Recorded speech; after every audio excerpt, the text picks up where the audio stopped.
So this woman, let's call her Zoe, little does she know she would soon end up having both of her legs amputated. You see, a tiny bacteria called Capnocytophaga, found in her dog's saliva, is about to change her life.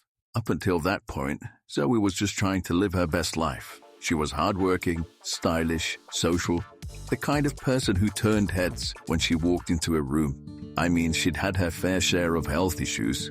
She had beaten cancer, braved chemotherapy, endured a splenectomy, even pushed through months of immunotherapy. But that was all behind her, and she was determined to live her life to the fullest, leave the past in the past.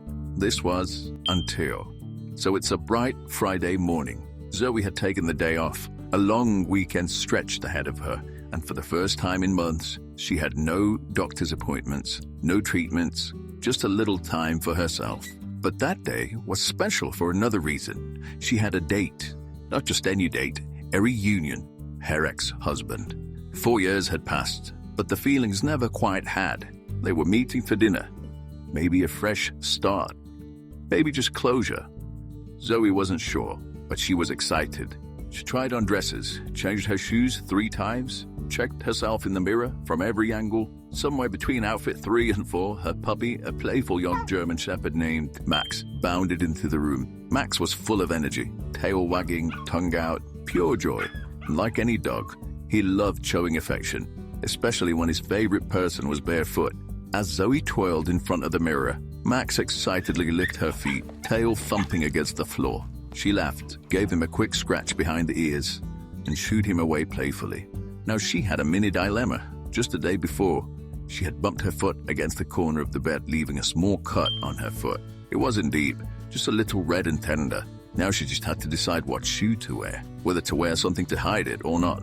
She agonized, but in the end she decided to wear something that'll cover it up.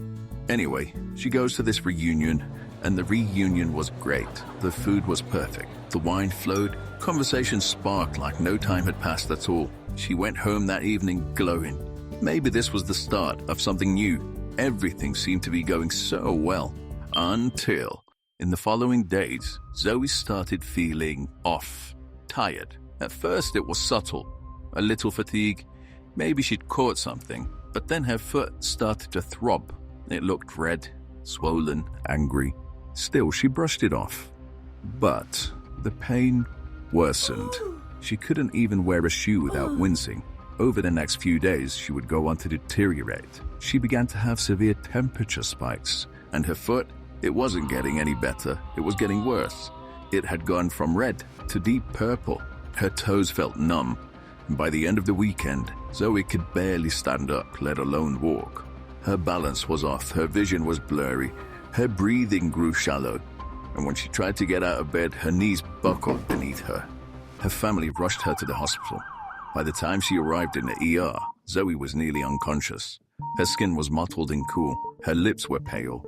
Her blood pressure had crashed, her breathing was shallow, many of her organs were starting to shut down. The ER team moved fast. IV lines, blood draws, scans, fluids, antibiotics, oxygen, monitors beeped, tests. Zoe's kidneys had begun to fail. Her liver enzymes were climbing. Her lungs were filled with fluid. One by one, her organs were shutting down. The diagnosis? Septic shock. Zoe's body was under full attack from a systemic infection. Her organs were beginning to fail. Without proper blood flow, her toes turned black. Her foot tissue softened and collapsed. Gangrene set in, spreading quickly from her toes to her ankles. The damage was already done.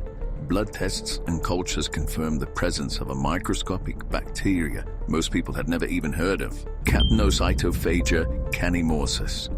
Now, it took doctors a while to connect the infection to her puppy's legs.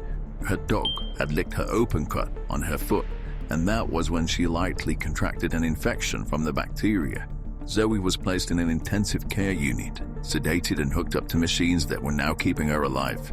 But the damage had already been done. Blood flow had been cut off. Her tissues began to die. Gangrene. There was no other option. The infection had spread too far, too fast. Keeping her limbs would mean risking her life. So to save her life, they had to amputate. First her right leg, then her left. The infection had spread so far so fast, they had no choice. To finish off, just a note from the CDC. Capnocytophaga germs can make people sick if they are bitten, or the dog or cat's saliva gets into an open wound or sore. Most people who have contact with a dog or cat do not become sick. People with weakened immune systems who have difficulty fighting off infections are at greater risk of becoming sick if they are bitten.